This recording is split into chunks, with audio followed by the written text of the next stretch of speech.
Basta escrever algo que favoreça a indústria farmacêutica para receber vários prêmios honorários.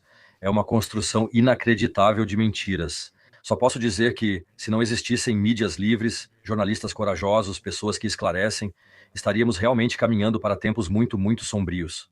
Eu não teria esperança para a humanidade. Entre nós, a OMS tem um plano de negócios para ganhar muito dinheiro com pandemias. 3.500%, como mencionei antes, em 10 anos, garantido no mínimo. Um plano de negócios assim. Eu mesmo fui CEO de uma empresa, ou seja, diretor executivo, eu escrevi planos de negócios. Eu não posso garantir aos meus investidores algo que só será cumprido, digamos assim, se a natureza, por acaso, fizer alguma coisa. Preciso agir para que os sucessos do plano de negócios realmente aconteçam. Ou seja, se eu prevejo um fator 35 como retorno mínimo, digamos assim, então eu preciso garantir que pandemias realmente sejam desencadeadas. Só posso garantir isso se eu tomar as providências. Isso é uma energia criminosa e uma absurda redistribuição de baixo para cima. Doutor Neus, é uma honra falar com o senhor hoje. Nossa conversa de outubro viralizou. É ótimo estarmos juntos novamente. Sim, também estou feliz, Simo. Eu não sei, queremos nos tratar por você aqui, ou já era assim da outra vez? Não tenho mais certeza. Acho que você me chamou de você e eu te tratei por senhor, mas podemos ficar no você, sem problemas. Sério, eu jamais permitiria isso. Sempre trato de igual para igual, por favor, certo? Então, por onde começamos? Quando a gente olha para a simultaneidade das crises, para muitas pessoas isso já não parece mais política, mas sim uma perda total de controle. Recentemente recebi várias mensagens e, para ser sincero, muitas não foram positivas. Teve gente que me escreveu: Simo, eu estou enlouquecendo. Simo, que o que eu faço? Simo, é tanta injustiça. E eu realmente preciso cuidar da minha higiene mental para não acabar ficando um pouco cínico também. E por isso, minha primeira pergunta para você: isso que estamos vivendo agora, toda essa simultaneidade de crises, é caos ou estratégia? Bem, na minha opinião, é estratégia. Eu descrevi isso de forma muito detalhada no Cérebro Doutrinado, ou seja, em O Cérebro Doutrinado. Eu também cito a fonte para isso. Existe até um gráfico sobre isso, mostrando que vivemos em uma época de múltiplas crises, e esse gráfico eu modifiquei um pouco por causa dos direitos autorais, mas o conteúdo é idêntico ao que o UEF, acho que foi em 2022, divulgou. Eles publicam todo ano um relatório de riscos e já dizem de antemão quais riscos teremos. Por exemplo, lá também é mencionado o termo permapandemia, mas os riscos vão, claro, de apagão a crises financeiras, preço do petróleo, mudança climática, guerras, tudo é mencionado, ou seja, a lista é extremamente longa. Eles mostram a interconexão das crises, como se relacionam e se reforçam mutuamente. E no final das contas, a essência é: no fim, todos clamamos por todos clamam por um poder global que nos proteja. Esse é o objetivo. Que se diz? Nenhum país do mundo pode resolver tantas crises individualmente, precisamos de um governo mundial. E é exatamente para isso que o F trabalha. Na área da saúde e do clima, já é a OMS que atua como uma espécie de governante mundial designado, e no final das contas, tudo isso leva ao fato de que nos tornaremos uma sociedade globalizada, com uma liderança central. Provavelmente uma super IA, ou seja, uma inteligência artificial generalizada, como é chamada hoje em dia, que teria capacidades humanas praticamente em todas as áreas, mas, é claro, seria 1 milhão de vezes, ou bilhões de vezes, ou infinitamente mais inteligente, se considerarmos a singularidade infinitamente mais inteligente do que toda a humanidade junta. Antes de prosseguir, 93% de vocês assistem aqui regularmente sem se inscrever no canal. Se você percebe que essas conversas te acrescentam algo, por favor, se inscreva no canal. Isso ajuda muito mais do que você imagina. E agora vamos continuar com a conversa. Eu não sei como você percebeu as revelações sobre Epstein, mas para mim, a princípio, foi muito fofoca, boato e voyeurismo, e de certa forma também a prova definitiva de que dinheiro e poder realmente corrompem. E parece que todos tentam, de alguma maneira, subir nesse governo global ou entrar nesse círculo exclusivo para se beneficiar do conhecimento privilegiado, enriquecer ao máximo, se sentir como um deus e assim ficar acima das leis. Uli, como você viu esse debate? Eu só posso dizer do mesmo jeito que você disse. Só que, claro, depende do que acaba vazando. Só por causa dessa pessoa, mas também pelas atividades que muitos fizeram junto com ele. O desprezo pelas pessoas é claramente perceptível, não só perceptível, mas visível, isso é muito claro. Um desprezo massivo pelas pessoas é quase como se fosse algo divino, isso também está presente. Sendo que esses deuses, esses autoproclamados deuses, não acreditam que realmente querem servir ou ajudar as pessoas, ou que veem as pessoas como sua criação, como talvez os deuses fariam, se é que eles existem em algum lugar. Mas, na verdade, eles realmente acreditam que estão acima de tudo, que estão acima da lei. E, acima de tudo, absolutamente desprezando os seres humanos, quando se vê os jogos e as brutalidades que são cometidas nesses círculos. De repente, percebo claramente que isso, como mostrei no meu livro O Cérebro Indoutrinado, eu chamo esse aspecto de sociopatia adquirida, ou seja, uma sociopatia crescente apenas pelo aumento do poder, ou seja, distanciamento, até chegar ao desprezo pelas pessoas. Eles realmente acham que estão acima da lei e de tudo, e o fato de que tudo isso já foi planejado tão cedo e de forma coordenada também fica claro pelos arquivos Epstein. E minha esposa me disse quando nós estávamos nos Estados Unidos, quando começou a guerra com o Irã, ou seja, a guerra contra o Irã, ela disse: Isso não é só uma distração agora dos arquivos Epstein? Do mesmo jeito que ela já tinha me dito quando começou a guerra na Ucrânia, agora já é uma distração da investigação da crise do corona? Ou seja, toda crise já serve para desviar a atenção de investigar a anterior, exatamente porque a gente já está ocupado com a próxima. Então, uma crise criada pelo homem substitui a próxima crise criada pelo homem, de modo que nunca se pode discutir o quanto ela realmente é criada pelo homem. Concordo totalmente com você, estava pensando nisso há pouco. Alguém capaz de organizar uma pandemia com tanta influência, e já em 2015, e talvez até antes disso, Provavelmente em 2011, sim. ele realmente entendeu o que é atenção, ele consegue reunir muitos recursos financeiros em pouco tempo, de alguma forma, e as pessoas realmente se beneficiaram disso por muito tempo. As pessoas sabiam e alcançavam grande riqueza com informações privilegiadas, e você também citou isso, como na nossa última conversa sobre o evento 201. E também nos arquivos Epstein sempre ficou claro que essa pandemia estava sendo preparada. Você também percebeu isso de alguma forma. Eu não quero usar a palavra satisfação maliciosa, mas quero dizer, você previu exatamente isso anos atrás, que não foi um acontecimento aleatório. Não, de jeito nenhum sinto satisfação maliciosa ou algum tipo de autoconfirmação que me deixa feliz agora. Pelo contrário, isso me deixa extremamente consternado ao ver como tudo isso realmente se confirma. E com certeza eu também não fui o primeiro a apontar isso.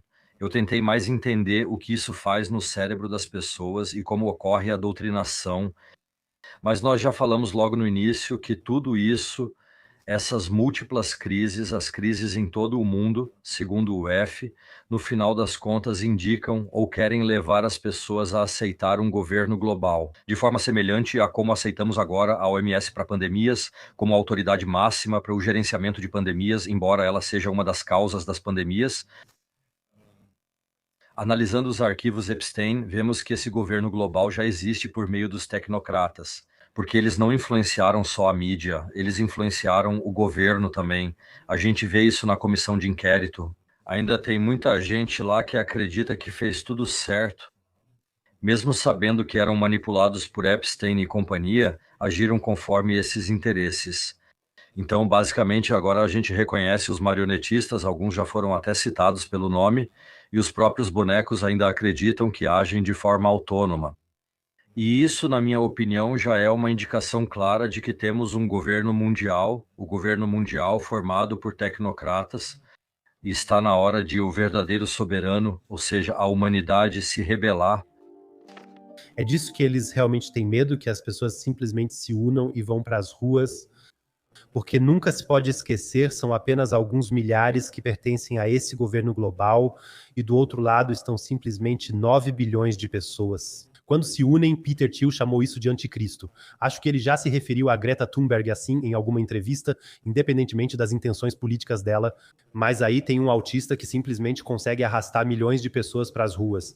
Acho que isso, para essas elites ou para esse governo global, é um erro de sistema, porque isso avançou sem a aprovação deles, né? Sem a confirmação deles. Acho que esse é Eu quase discordaria disso agora, porque Thunberg serve a esses globalistas, então não é como se ele estivesse agindo contra os globalistas. Os globalistas usam a mudança climática, especialmente a causada pelo homem, como arma contra a humanidade. Isso deve ser dito claramente. Definitivamente temos mudança climática, não? Ela sempre existiu, provavelmente desde que existe clima, nele está mudando.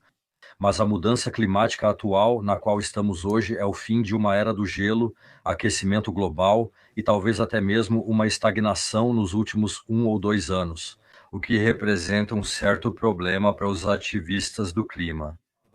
Mas, no final das contas, a mudança climática causada pelo homem, aquilo que Thunberg tenta propagar, serve à agenda global, por isso não creio que ela tenha agido contra eles. Acredito que, de forma bem sutil, ela foi muito apoiada, e sutil justamente para parecer que ela está agindo sozinha, mas isso é só uma suposição minha. Eu sei, não tenho provas disso, mas eles estão todos juntos nisso. Então, nesse sentido, não acredito que eles tenham trabalhado uns contra os outros e que Thunberg com certeza encontrou muito apoio nesse nível. Os arquivos Epstein mostram vários cientistas, até de universidades de elite, aparecendo repetidas vezes nesses documentos. Pode ser que esse governo global já tenha envolvido essas instituições antecipadamente em todos esses planejamentos? Sim, com certeza, quero dizer, isso não é novidade. Todas as universidades da Ivy League, aquelas antigas e respeitadas, são chamadas de Ivy League porque a era já cresce nas paredes. Seja Harvard, Stanford ou Princeton, todas essas universidades de elite foram financiadas muito cedo pela Universidade Rockefeller, já no final ou início do século XX. Detalhei isso no último capítulo do meu livro A Conspiração do Lítio. Elas foram absorvidas, incorporadas, por assim dizer, e instrumentalizadas para a medicina, a mudança da medicina para o que se chama de medicina alopática, né? Ou seja, uma medicina que só trata com agentes externos e não mais de forma causal, original, adequada à espécie, tratando preventivamente as pessoas, protegendo-as de doenças ou também as tratando, mas simplesmente apenas por meio de produtos da petroquímica, de onde Rockefeller veio. Para isso, elas foram especificamente, por assim dizer, instrumentalizadas. Ou seja, isso é tão antigo quanto essas universidades praticamente são, elas foram usadas para isso e por isso não me surpreende nem um pouco. E a indústria farmacêutica também utiliza muito as universidades. Quer dizer, elas, não a indústria farmacêutica também explora muito essas universidades e a pesquisa universitária através de financiamentos externos e prêmios. Basta escrever qualquer coisa que beneficie a indústria farmacêutica e você já é inundado com uma lista de prêmios honorários, até mesmo a Cruz do Mérito Federal.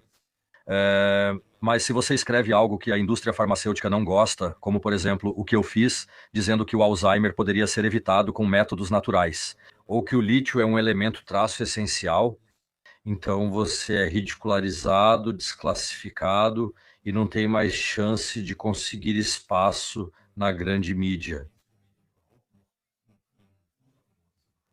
Então, claramente, isso não é novidade. Isso só mostra que até mesmo essas pessoas, ou seja, pedófilos condenados, ainda têm a possibilidade de exercer enorme influência através de seus meios. Você aborda pontos importantes. Acho que lealdade é mais narrativa do que verdade. Nas últimas semanas e meses também perdi um pouco da minha esperança. Quero dizer, eu vejo cientistas incríveis, inclusive você, por exemplo, mas todo o debate sobre o coronavírus parece um pouco como uma rua de mão única, e eu realmente não consigo imaginar que um Lauterbach, um Spahn ou uma Ursula von der Leyen algum dia sejam pegos. O sistema recompensa essa lealdade. Quando vejo, por exemplo, Lauterbach se tornando presidente da OMS há semanas, fiquei incrédulo. Sim, então o sistema acaba te alcançando. Só preciso lembrar, talvez até dê para mostrar aqui, é até engraçado. Eu tive o spam praticamente na minha frente, pude fazer perguntas para ele, mesmo que tenham sido apenas 5 minutos na comissão, contando perguntas e respostas. Então, a gente tem um tempo incrivelmente limitado, você passa semanas se preparando e aí tem só 5 minutos. E quando vem uma resposta que é tão absurda quanto possível, você não tem mais nenhum minuto para questionar de novo. Isso foi até discutido na comissão de inquérito. Nós, ou seja, a bancada da AfD, tentou propor que, quando respostas absurdas fossem dadas, a gente pudesse questionar novamente. digamos, por escrito depois, mas a comissão de inquérito proibiu isso. Então, não se pode perguntar de novo. A gente deve até ser cordial, porque aqueles que são convidados, como o Spahn ou o Drosten, vêm voluntariamente. É preciso realmente tratá-los, quando vêm de forma voluntária, como convidados, de maneira cordial, afinal, somos os anfitriões. E de jeito nenhum ser rude, mesmo que eles mintam na sua cara, como todos fizeram. E o Spahn disse, entre outras coisas, em resposta à minha pergunta, já que estava claro no livro dele, ele escreveu um livro chamado Precisamos nos perdoar, ou algo assim, teremos que nos perdoar. A gente tem que se perguntar, isso se refere ao passado ou ao que ainda está por vir no futuro? Sim, você foi professor de ensino médio, se não me engano, então teremos que nos perdoar.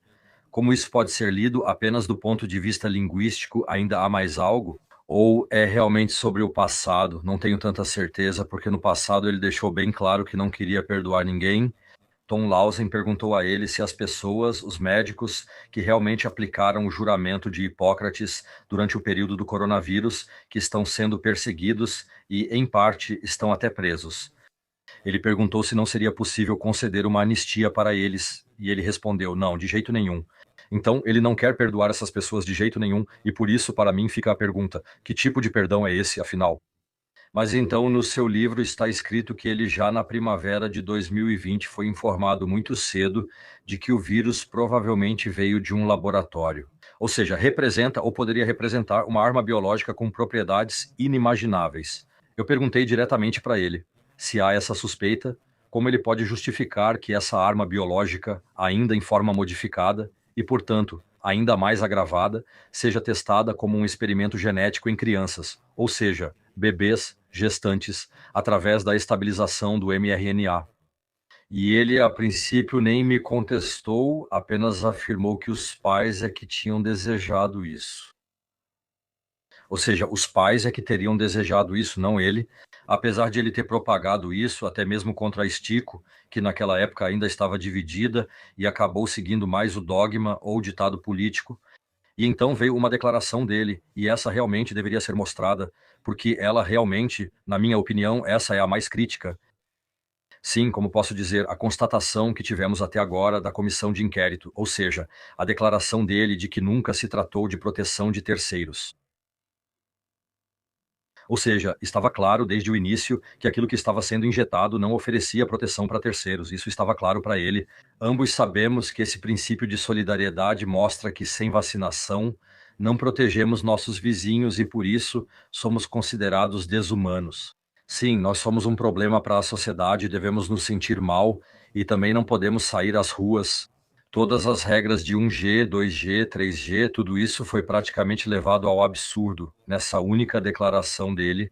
E eu tenho que ser bem sincero, eu nem perguntei isso diretamente para ele. Acho que essa declaração simplesmente escapou dele. E claro, ele é um político experiente. Também não acho que isso aconteceu sem querer, mas essa declaração realmente tem peso. Na verdade, ele deveria ter sido levado algemado depois da audiência. Não entendo, ainda mais porque as crianças não eram do grupo de risco. Primeiramente, quero deixar claro mais uma vez que naquela época, certamente não havia informações sobre se isso vinha ou não de um laboratório específico. E pelo que vejo com as fontes disponíveis, até hoje isso não foi comprovado, são mais suposições, para as quais talvez existam indícios, mas nenhuma prova conclusiva. A segunda coisa é que, em relação à proteção contra a infecção após a vacinação, sempre ficou claro. Aliás, também foi definido pela OMS que o objetivo da pesquisa e aquisição de vacinas é ter uma vacina que proteja contra casos graves. Nunca foi objetivo, nem mesmo da OMS no desenvolvimento de vacinas, que houvesse proteção contra a infecção para terceiros, assim como, aliás, não é incomum com outras vacinas também. No início, houve a constatação de que logo após a vacinação, aparentemente havia realmente uma menor infectividade por algum tempo, mas, infelizmente, isso diminuiu com o tempo. Agora, você mesmo, como acabou de descrever, fez parte dessa reavaliação da pandemia de corona. Agora, sendo bem sincero, você diria que essa reavaliação trouxe à tona alguma novidade? Sim, com certeza, quer dizer, algo realmente novo não. Mas aquilo que já se podia suspeitar, ou seja, que não se quer fazer uma reavaliação, isso pelo menos foi confirmado agora, isso nós sabemos. E o que também está claro é que, se não se trata exatamente de uma reavaliação em si, ou seja, que no final não haverá um relatório final em que se diga sim, nós fizemos isso, isso e aquilo errado, ou deveríamos agir de forma diferente no futuro. O que está claro é que essa comissão de inquérito serve apenas para preparar o tapete vermelho para a OMS quando a próxima pandemia for declarada, possivelmente então por um senhor Lauterbach. E ele, na prática, como governante mundial em questões de saúde, teria direito de intervenção novamente sobre a política de saúde alemã, por meio dos tratados pandêmicos. Mas não só sobre a alemã, também sobre a global. E se algo puder ser alcançado, será através do trabalho de divulgação daqueles que tentam, como oposição, fazer perguntas críticas lá, ou seja, aqueles que estão fora desse grupo aconchegante. E esses são justamente os 3 deputados da AfD e os 3 especialistas que foram convidados lá. E eu também estava lá nas primeiras 4 ou 5 vezes nessas reuniões, e claro que também fizemos um bom trabalho de esclarecimento. Agora todo mundo tem a oportunidade de ver com quais mentiras fomos confrontados, até que o PEI, ou seja, o Instituto Paul Ehrlich, ou Instituto Paul Desonesto, teve que admitir agora, depois de meses, praticamente anos, afirmando que não haviam mantido registros sobre efeitos colaterais das vacinas, que esses registros realmente existem, mas a gente é constantemente enganado e assim não acontece uma verdadeira apuração dos fatos. Mas é justamente por isso que isso ganha repercussão pública. Mas infelizmente só através da nossa mídia independente, da qual você faz parte, assim como o meu canal pequeno, é que conseguimos fazer com que isso se torne conhecido. Então nós dois e muitos, muitos outros também, e a eles também devemos agradecer. Se esse trabalho de esclarecimento não acontecer, essa investigação será em vão. Só através dessa cobertura da mídia independente é que tudo isso realmente ganha relevância. Faz isso, isso tem algum sentido jurídico ou, como posso dizer, jornalístico? E o trabalho de esclarecimento da base, nós falamos sobre isso no começo, o soberano, a população mundial precisa acordar. Então não é só a população da Alemanha, a população mundial precisa acordar. E essa cobertura da comissão de inquérito ajuda a fazer com que isso aconteça. Às vezes me pergunto como seria o mundo sem meios de comunicação livres, como vemos agora com os arquivos Epstein. Foram principalmente os youtubers que tiveram que sentar, pesquisar e pensar em como juntar todos os fatos, como reunir todos os documentos, enquanto o Ministério da Justiça, o FBI e a mídia tradicional simplesmente ignoraram isso completamente por décadas. E mesmo agora, na investigação ou em toda a reavaliação da pandemia, isso praticamente não aparece na mídia tradicional. Bem, os arquivos do RKI não foram liberados pelo Spiegel ou pela Süddeutsche, mas sim por uma plataforma independente, multipolar, com Paulo Schreier. E depois, por exemplo, nos Estados Unidos, a Lei de Liberdade de Informação fez com que todas as declarações de Drosten, onde ele definitivamente mentiu, fossem finalmente liberadas judicialmente 5 anos depois. Os e-mails com o VG desse evento conspiratório que aconteceu em 1º de fevereiro de 2020, com a ideia por trás de que era preciso informar a população mundial de que o vírus só poderia ter vindo da natureza. Qualquer alternativa seria uma teoria da conspiração. E o conhecimento que ele tinha na época dessas conversas, de que realmente havia dúvidas dentro da comunidade e que as pessoas tinham grandes dúvidas, e então, algumas semanas depois, publicaram um artigo, o artigo mais citado no mundo em 2020, ou seja, um trabalho científico, artigo no mundo inteiro, que então afirma que existe uma origem proximal na natureza, sendo que essa origem proximal, ou seja, o parente próximo do SARS-CoV-2, na verdade vem do mesmo laboratório onde o vírus provavelmente foi criado. Então, é uma construção de mentiras inacreditável. E eu só posso dizer que, se não existissem mídias livres, jornalistas corajosos, pessoas esclarecedoras, nós realmente estaríamos caminhando para tempos muito, muito sombrios. Eu não teria esperança para a humanidade. Bill Gates, o super filantropo, pelo menos segundo a mídia tradicional, em muitas trocas de mensagens com Jeffrey Epstein, foi dita a frase: "Como se livrar das pessoas pobres". Isso já é uma forma de pensar muito satânica. Você acha que isso tem ligação com o coronavírus, já que na época pensaram em reduzir a população? Mesmo que o experimento só tenha funcionado parcialmente, pois a população não foi tão reduzida. Então, eu volto a citar o livro O Cérebro Doutrinado. Lá eu já discuti exatamente esse aspecto que você mencionou. Os checadores de fatos até tentam rebater tudo de novo, mas o fato é que, em uma palestra TED, o Bill Gates falou sobre mudança climática, que na equação de como a mudança climática, segundo ele, é causada pelo que o CO2 se desenvolve. Um fator, por assim dizer, é claramente o número de pessoas. Pessoas vezes, por assim dizer, a emissão de CO2 por pessoa resulta em uma emissão total. Então, se você quiser mexer nessa equação, ou nos tornamos mais eficientes no consumo de combustíveis fósseis, bem, isso pode ser discutido, se realmente acreditarmos que o problema é só esse, ou simplesmente reduzimos o número de pessoas. Ele afirmou que a vacinação permitiria reduzir o número de pessoas. Depois, isso foi um pouco distorcido na lógica, dizendo que quanto mais pessoas forem vacinadas, especialmente em países com altas taxas de natalidade, que então as pessoas diriam: ah, agora as crianças estão todas vacinadas, então não preciso mais ter tantos filhos, e que, consequentemente, isso significaria que a população mundial, seria reduzida por causa disso. Coloco 10 crianças no mundo, mas 8 morrem por uma doença infantil evitável com vacina. De qualquer forma, só restam 2. Mas se eu vacinar esses 2, eles vão sobreviver, então eu teria menos filhos. Ou seja, isso é tão ilógico quanto possível. Mas isso foi apresentado como uma explicação confusa para essa frase de que se pode reduzir a humanidade por meio de vacinas. E eu só quero apontar que já em 1993, inclusive dediquei uma página inteira a isso em um livro, a OMS tentou, por meio de uma preparação combinada, uma vacina, um antígeno, oficialmente contra o tétano. Vacinamos contra o tétano, mas combinada com HCG, ou seja, gonadotrofina coriônica humana, o hormônio da gravidez que mantém a gestação, através de uma proteína de fusão que foi aplicada nas meninas, só nas meninas, não nos meninos, o que é bem estranho, e isso acabou levando a abortos espontâneos, porque as meninas, as jovens mulheres, acabam desenvolvendo uma doença autoimune contra esse hormônio que elas precisam para manter a gravidez. Ou seja, basicamente, as meninas foram tornadas inférteis por meio de uma vacinação. Isso aconteceu de forma secreta. Todos os documentos e fatos científicos publicados estão no meu livro.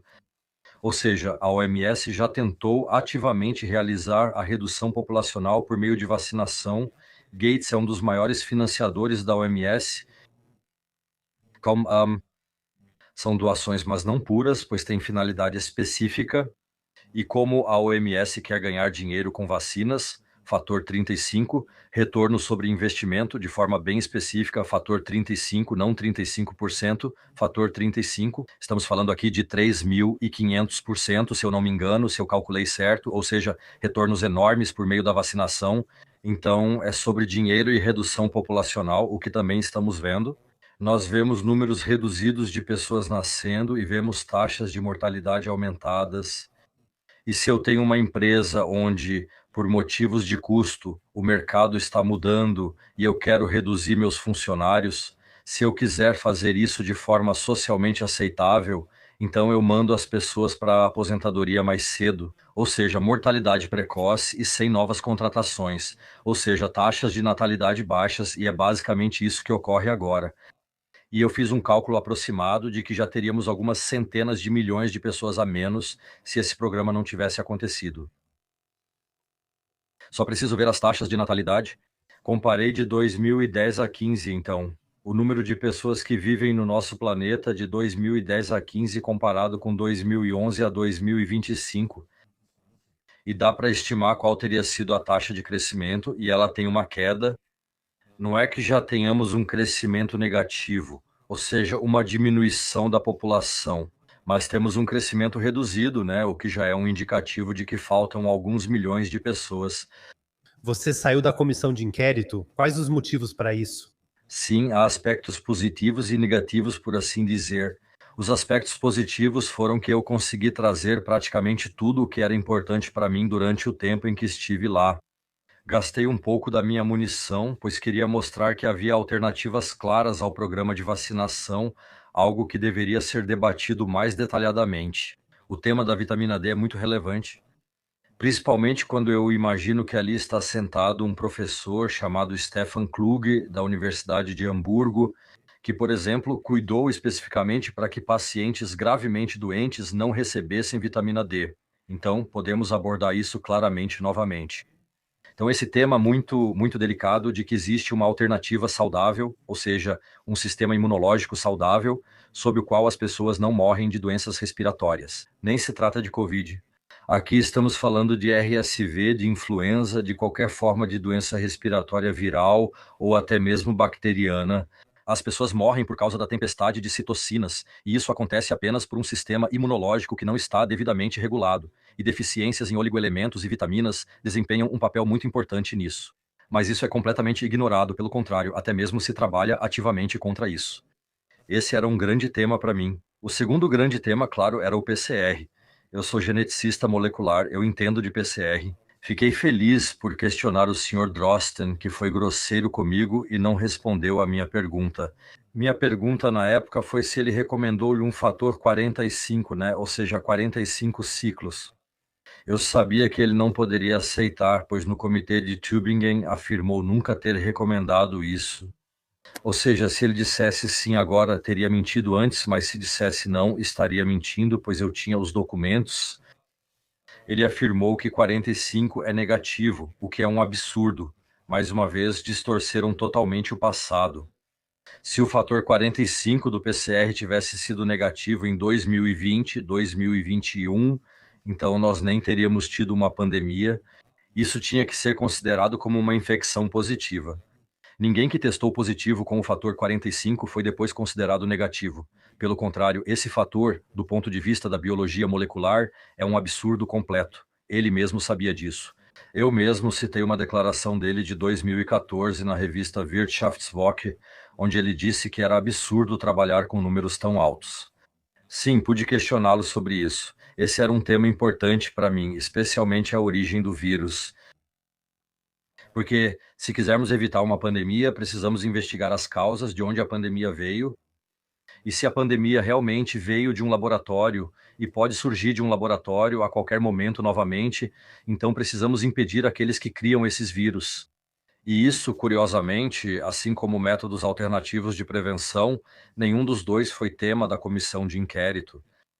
E eu consegui trazer isso praticamente pela porta dos fundos e consegui trazer de forma muito intensa. Ou seja, isso também foi levado em consideração. E pelo que soube, isso até levou agora a uma perícia exatamente sobre esse tema dentro da comissão de inquérito. Ou seja, né, aquilo que a comissão de inquérito tentou evitar agora realmente virou tema. E isso é, digamos, um mérito meu e fico feliz por isso. Mas repetir esses pontos toda vez agora não faz sentido para mim. O mais importante é que, porque eu também acredito que todos os outros pontos serão muito bem representados por aqueles que já estão lá. Nós temos um ótimo analista de dados, temos alguém que entende muito bem dos bastidores políticos com o professor Homburg. Eles conseguem fazer tudo isso, eles não precisam de mim para isso. Esse é o lado positivo, mas também tem um lado negativo pelo qual eu saí. E foi o seguinte. Aí, dentro dos primeiros meses, foram sendo formados aos poucos alguns grupos, 5 grupos diferentes, que agora nos bastidores, não publicamente, discutem questões fundamentais. E basicamente se trata de como a próxima pandemia pode ser preparada da melhor forma possível, ou seja, não evitada, mas preparada. Por exemplo, que juridicamente seja facilitado o comando direto da OMS por razões totalmente absurdas. Eu, que não sou jurista de forma alguma, acabei no grupo jurídico sendo o único representante, digamos, uma das pessoas que tenta fazer perguntas críticas ali. O restante era um grupo acolhedor dos partidos do governo e de uma oposição inexistente. Eu fui o único que ficou sentado em frente a esses juristas na primeira reunião. Ainda me lembro de perguntar, pois também era uma análise jurídica de uma estratégia de prevenção. E aí eu disse, sim, todos nós sabemos que não foi uma zoonose natural, que há evidências suficientes de que tudo isso veio do laboratório, não queremos agir juridicamente em relação a isso. E então a presidente me disse que aqui não se trata de prevenção nesse sentido, e que isso não é um tema. E por outro lado, foi discutido, é claro, no jargão jurídico.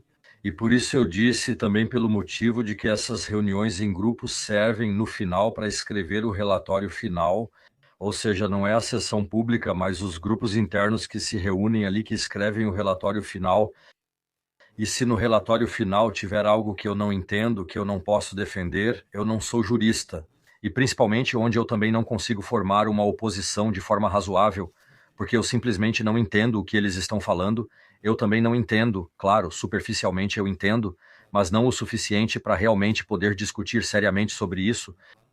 Veio então de mim a recomendação de que minha posição fosse substituída por um jurista, e foi isso que conseguimos fazer. A senhora Beate Feio, como jurista, está agora no meu lugar nesse grupo. Agora é possível mostrar melhor ao público os absurdos discutidos lá e, na minha opinião, como estamos sendo cada vez mais enfraquecidos como Estado de Direito. Você citou os futuros tratados pandêmicos da OMS. Como exatamente devemos imaginar isso? Bem, agora deve ser discutido um novo adendo, acho que é o adendo 12 ou parágrafo 12. Por exemplo, trata-se de uma distribuição, está previsto que, quando vírus aparecerem em algum lugar e possam ser críticos, a OMS se encarregue disso, possivelmente por meio de um centro, como em Spiers, por exemplo, na Suíça, onde a OMS já tinha um grande laboratório, mas agora está construindo um ainda maior. E então todos os envolvidos no mundo todo, inclusive as empresas farmacêuticas, terão acesso a esses vírus. E, por exemplo, em um dos parágrafos está explicitamente escrito que não se trata apenas de vírus zoonóticos, ou seja, vírus que se encontram por acaso em ambientes selvagens, e que talvez possam ser patogênicos para humanos, embora eu ache que já nem sei mais direito quais vírus realmente patogênicos para humanos vieram da natureza nos últimos anos ou décadas. Porque em todos eles há uma suspeita concreta, nos casos que foram realmente perigosos, de que vieram de laboratório, incluindo Ebola, HIV e outros. E lá estava escrito explicitamente a palavra também acidentes de laboratório, certos vírus de laboratório deveriam então ser distribuídos de forma eficiente ali, ou seja, já estão basicamente trabalhando para a próxima pandemia, e acidentes de laboratório, dos quais existem inúmeros, seriam então o gatilho, e só entre nós agora, ninguém mais está ouvindo, só entre nós. A OMS tem um plano de negócios para lucrar massivamente com pandemias, 3.500%, como mencionei antes, em 10 anos é garantido pelo menos um plano de negócios assim. Eu mesmo fui CEO de uma empresa, ou seja, Chief Executive, eu escrevi planos de negócios. Eu não posso garantir aos meus investidores algo que só será cumprido se a natureza por acaso fizer alguma coisa. Não, eu preciso agir ativamente para que esses sucessos que coloquei no plano de negócios realmente aconteçam. Isso significa que se eu prevejo no fator 35, como pelo menos, digamos, de retorno, então eu preciso garantir que pandemias realmente sejam desencadeadas, e só posso garantir isso se eu mesmo tomar providências para que isso aconteça. É uma energia criminosa e uma absurda redistribuição de baixo para cima, pois quem paga todas as vacinas é o contribuinte alemão. A maioria das pessoas não percebe isso, mas no fundo há realmente uma redistribuição absurda de baixo para cima. Também aqui, de novo, há uso de informação privilegiada, maximização de lucros, para que alguns poucos encham os próprios bolsos. Isso com certeza não vai aparecer na estante de livros do Miguel que você pode encontrar no meu site. Mas o livro já diz tudo. Covid-19, a grande transformação. Essa transformação exige uma grande redistribuição, como você já mencionou, no sentido de, em 2030, não teremos mais posses, mas seremos felizes e não teremos mais privacidade, e assim por diante. Ou seja, a Covid é um mecanismo, mas no final das contas, toda pandemia, toda guerra, tudo é usado como um mecanismo para nos expropriar cada vez mais. E os custos não são apenas as doses da vacina, quero dizer também as paralisações da vida social. Todos os preparativos para essas vacinas e para essas medidas custam uma quantidade inacreditável de dinheiro. Basta pensar nas máscaras que foram compradas por bilhões, ou na destruição das máscaras que Spahn agora ordenou, ou pelo menos teve que justificar. Isso também custa centenas de milhões novamente, ou seja, os custos para o contribuinte são imensos, além dos custos com guerras. Como eu disse, não se trata apenas da Covid-19. Como dissemos no início, são muitas crises. A OTAN agora também determinou, e o governo alemão concordou com isso, que, por exemplo, no ano de 2030, 5% do produto interno bruto deve ser destinado para armamentos. Eu fiz um cálculo aproximado para os dias de hoje. Calculando, isso daria 46 centavos de cada euro de imposto. 46 centavos, ou seja, quase metade de cada euro que ganhamos. Você e eu, ou qualquer outra pessoa que está ouvindo aqui, e ainda muitas outras pessoas que nem estão ouvindo.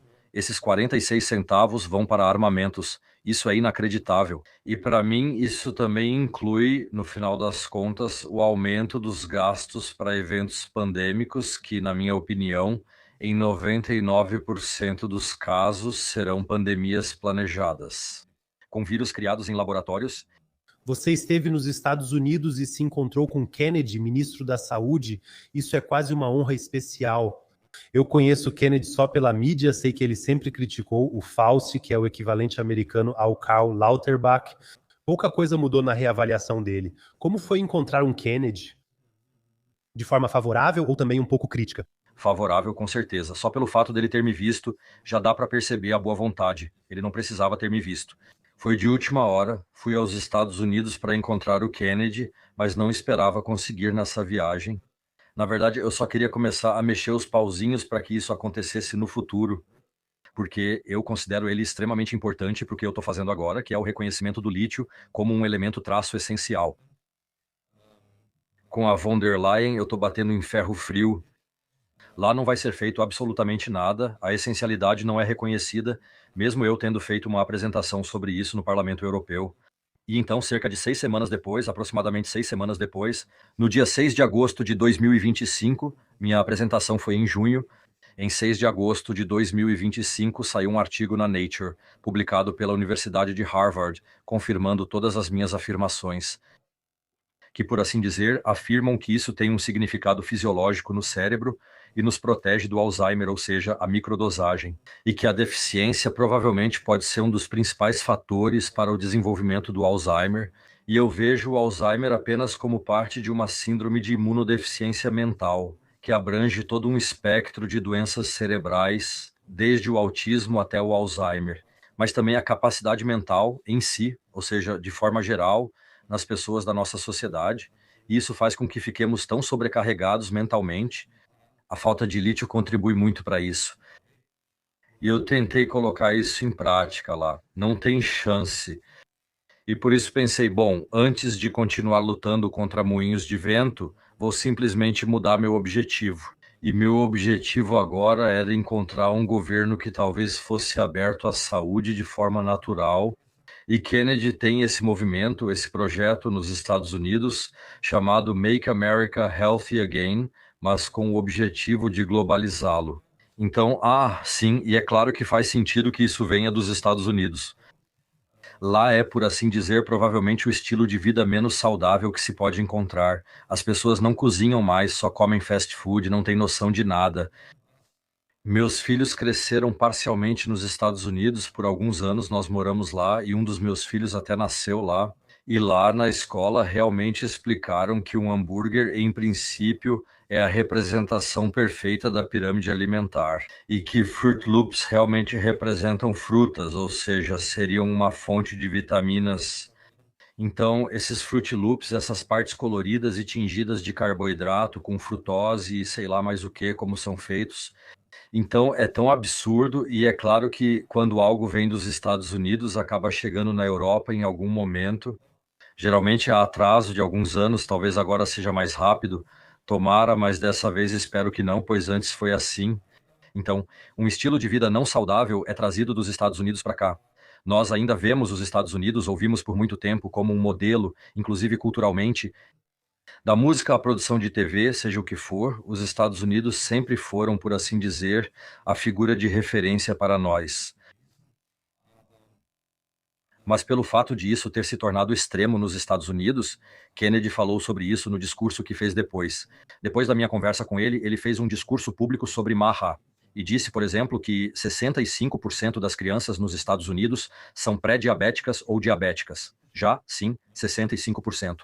E nós precisamos mudar isso, e esse também é um mercado enorme. Ele então contou que, por exemplo, 450 milhões de dólares por dia, 450 milhões de dólares por dia vão para a alimentação infantil, ou seja, apoio à merenda escolar. E aí entram os famosos Fruit Loops, onde 80% é alimento sintético, totalmente prejudicial à saúde e sem nenhum nutriente vital, e isso precisa mudar. E há, claro, um interesse financeiro gigantesco por trás disso. E eu pude dizer a ele que nesse programa, obviamente, faltam alguns componentes essenciais. Acabei de lançar nos Estados Unidos a Revolução do Óleo de Algas, que foi traduzida e publicada. A palavra ômega 3, especialmente os ácidos graxos ômega 3 aquáticos, pelo que pude ver, não aparece no projeto Marra. E também falta o lítio, e eu deixei isso claro para ele, e ele imediatamente pediu para minha esposa digitar no celular onde se pode conseguir o lítio orotato. Então, eu acho que consegui fazer alguma diferença nos poucos minutos que tive com ele. No entanto, para mim, por enquanto, é só para ter um pé na porta, caso ele ouça algo de mim da próxima vez. E em breve vou escrever uma carta mais longa para ele, onde vou explicar tudo isso com mais detalhes. Acho que ele vai saber de quem é a carta.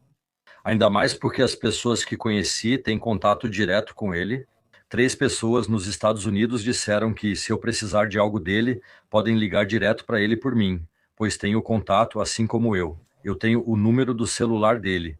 No entanto, não vou fazer isso, não quero ser desrespeitoso.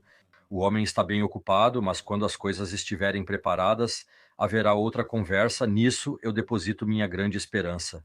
Ele já fez críticas à Alemanha no passado, acho que em uma de suas entrevistas chegou até a chamar o governo aqui da Alemanha de totalitário. Ele nunca entendeu porque nunca houve um real acerto de contas com o passado aqui. E, entre outras coisas, os médicos e as pessoas sofreram muito sob as medidas contra o coronavírus e, no final das contas, não houve liberdade de expressão nenhuma. Sim, também a perseguição dos médicos. Ele pediu uma anistia, assim como Tom Lausen, que questionou Jens Spahn no Comitê do Coronavírus. E assim como Jens Spahn disse, não pode haver anistia porque as leis da época diziam que, claro, não se podia fazer isso ou aquilo. Mas, na minha opinião, os médicos foram colocados em uma situação extrema. Em algum momento, talvez seja necessário desrespeitar uma ou outra lei se você quer proteger as pessoas, os pacientes, de um sistema tão corrupto. Eu tenho uma certa compreensão sobre isso. O Código de Nuremberg também tem papel importante nisso. Se eu estivesse nas Forças Armadas, o que espero que nunca tenha ocorrido, graças a Deus. E também, bem, eu estive lá há 2 semanas, mas porque eu queria me recusar, foi um pouco complicado. Longa história. Mas o ponto é, se alguém numa cadeia de comando dá uma ordem absurda, então quem está abaixo nessa cadeia de comando tem que ter, é claro, a possibilidade de contestar isso e consultar um bem maior, por assim dizer, e a saúde das pessoas é o bem mais importante, a liberdade mental e de saúde. E é por isso que eu tiro o chapéu para os médicos que fizeram exatamente isso. E eles deveriam, na verdade, receber a Cruz do Mérito Federal em vez de estarem na prisão, embora a Cruz do Mérito Federal talvez seja algo que hoje em dia ninguém queira mais aceitar. Isso, é claro, por causa da frequência com que foi concedido a pessoas que apoiaram a narrativa, se tornou um prêmio que, como eu disse, não é mais algo que se queira necessariamente receber. Mas o ponto é que essas pessoas merecem o mais alto respeito. E isso também foi criticado por Kennedy, na minha opinião, com razão. E sim, mas isso simplesmente não vai acontecer enquanto as pessoas continuarem votando nas urnas, nos partidos que foram responsáveis pelo que aconteceu. Agora, nós falamos muito sobre estruturas de poder, falamos sobre interesses econômicos, narrativas políticas. Isso faz com que a gente, como indivíduo, rapidamente sinta que não pode mudar nada de qualquer jeito. Dá pra gente, para encerrar, um pouco de esperança. O que cada um pode fazer de forma concreta para se manter lúcido nesse mundo complexo e não ser manipulado? Bem, então o lítio seria uma possibilidade, assim como os ácidos graxos ômega 3 aquáticos, simplesmente porque corrigir essa deficiência é uma das mais críticas, uma das deficiências mais graves na nossa sociedade. E claro, talvez também a vitamina D. Agora na primavera, a deficiência ainda é grande, mesmo com o sol surgindo. Isso já é muito importante, não só para a saúde física, mas também para a saúde mental. O sistema imunológico mental, eu sempre destaco isso, é importante. É o mecanismo de proteção contra narrativas falsas, a capacidade das pessoas de avaliarem o que é certo e o que é errado. Mas também é importante para a curiosidade, e a curiosidade é importante. Precisamos ser abertos e as pessoas precisam se tornar mais abertas. Então, mais pessoas precisam se abrir para novas ideias, novos pensamentos e não ter medo disso. E essa é a palavra-chave. O sistema imunológico mental também é responsável pela resiliência psicológica e precisamos nos defender, e essa defesa começa com a resiliência.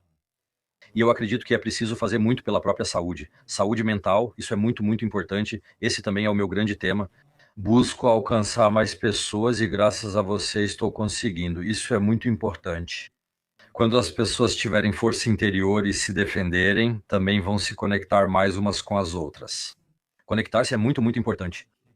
E para mim, um exemplo de esperança é quando a vacinação obrigatória foi implementada na Áustria.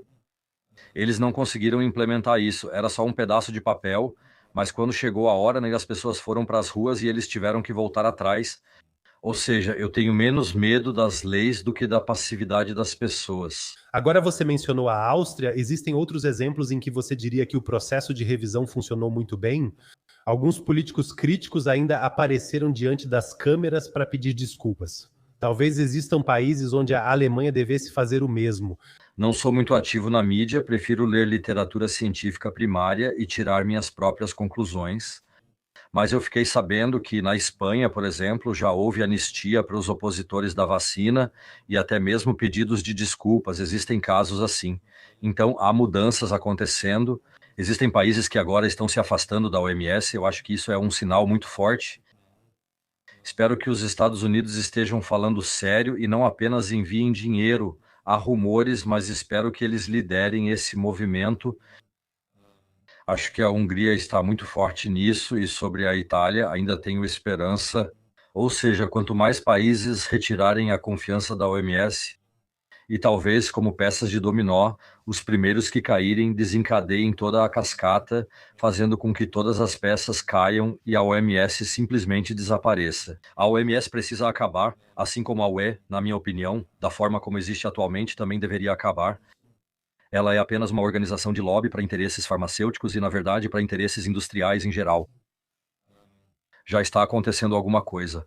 E o que eu também vejo que me dá esperança é que aqueles que estão na oposição estão ficando cada vez mais fortes. Acabamos de vivenciar isso aqui em Baden-Württemberg, onde a oposição cresceu muito, impulsionada também por um partido responsável por isso. O que vivenciamos em 2020 acho que conseguiu passar por pouco da barreira dos 5%, então está acontecendo alguma coisa. Vamos ver como será em nível federal, talvez até mesmo adiantado nos próximos anos. Então, eu simplesmente tenho esperança de que as pessoas se movimentem bastante e que pessoas como você e eu possam contribuir para isso. Sim, você mencionou a Espanha. Acho que os espanhóis têm hoje uma liderança corajosa, pelo que vejo, até no conflito com o Irã. Esse foi um dos poucos países que disseram: não queremos participar de toda essa carnificina no Oriente Médio. Também não queremos todos esses refugiados que provavelmente chegarão do Irã depois de amanhã, porque destruímos de novo o meio de subsistência deles ou exigimos mudança de regime sem plano B, e aí eles realmente dá para ver. Quando existe uma liderança corajosa, os americanos recuam ou ao menos respeitam pessoas assim. Sim, absolutamente, ou até mesmo indivíduos. Você mencionou antes, eu também estive com Tucker Carlson, ele infelizmente teve que adiar minha reunião em um dia, e o vídeo também foi adiado mais uma vez. A conversa que tivemos, porque ele entrou em conflito direto com Donald Trump, ou seja, ele agora atacou fortemente, mostrando o quão maligna é essa condução da guerra sem um plano B, e que nunca se conseguiu provocar uma mudança de regime apenas com bombas lançadas do céu. E ele apresentou muitos, muitos argumentos, fez um discurso excelente que foi publicado no X, exatamente no dia em que ele queria conversar comigo, o que foi um pouco chato para mim, mas eu entendi completamente que ele precisava priorizar isso, que isso era mais importante naquele momento. Sim, a guerra no Irã está em destaque agora, mas não deveria, e ainda bem que ele conversou comigo. Isso não pode nos fazer esquecer o que realmente importa para as pessoas. Se nossos cérebros estiverem saudáveis, não permitiremos que façam isso conosco. Então não haverá guerra se as pessoas não forem, e eu simplesmente acredito que mais pessoas precisam acordar. E agora já passou da hora para isso. Você mencionou Tucker Carlson, que considero incrível. Ele é um verdadeiro porta-bandeira da verdade, indo até onde é desconfortável. Acho que a cultura de debate em qualquer lugar é bem mais saudável que na Alemanha. Nos Estados Unidos tem o Mearsheimer, tem o Sachs, tem o Tucker Carlson, tem a Candace Owens e muitos, muitos outros. Na Europa, alguns conflitos eles são relatados de forma aberta e neutra, enquanto na Alemanha temos políticos muito subservientes. Às vezes isso realmente dói e até me envergonha ser alemão. Amo as pessoas, sou patriota e amo este país, mas ser representado assim por todos esses burocratas que realmente não têm nenhuma coragem, que vão para os Estados Unidos e ficam bajulando Donald Trump o tempo todo, sem coragem de se manter firmes, acho isso realmente muito doloroso às vezes. Isso é algo bem específico dos alemães. E assim que você sai um pouco, assim que você usa outras nações como referência, o que eu também preciso fazer um pouco para me manter neutro, você percebe que o tom é completamente diferente. E aqui, políticos que se posicionam de forma tão neutra diante de focos de conflito tão claros. Desculpe, não podemos avaliar isso agora. A situação é complexa. Enquanto isso, 500 mil pessoas morrem lá. Acho isso extremamente ingênuo ou até mesmo submisso demais. Sim, precisamos questionar por que isso é assim. Cui bono, ou seja, quem se beneficia, de onde vem o dinheiro, se você olhar um pouco para a história, e agora comecei a fazer isso mais, ou seja, pensar um pouco fora da caixa. Até agora eu sempre me concentrei só na ciência e na minha área, mas eu preciso cada vez mais fazer a pergunta: como é que tudo isso se encaixa? Ou seja, todos esses temas de repente se tornam altamente políticos. E no contexto histórico, eu acho que a Alemanha representa o centro da Europa. Se você quer dominar a Europa sem gastar muito, sem comprar todos os governos, compre pelo menos um, o alemão. Se você tem esse, então basicamente já garantiu o poder político na Europa. Embora os alemães representem apenas 80 de 400 milhões de europeus, mas como potência econômica eles são líderes, e nada acontece sem os alemães, infelizmente é assim. E isso significa que se os globalistas quiserem comprar políticos, com certeza dá para imaginar, os primeiros que comprariam seriam, claro, os europeus, os alemães na Europa, e só assim que eu consigo explicar isso. Mas como eu disse, sou totalmente leigo nessas coisas. Existem pessoas melhores que têm mais informações de fundo sobre esses temas, mas é assim que eu explico isso. Então, justamente porque fomos um país tão bem-sucedido no passado, não precisamos suportar governos assim. Michael, é uma honra falar com você. Continue construindo pontes, sendo não convencional e fique conosco com saúde por muitas décadas. Tudo de bom para você e sua família. Desejo o mesmo para você e sua família e muito obrigado pela conversa.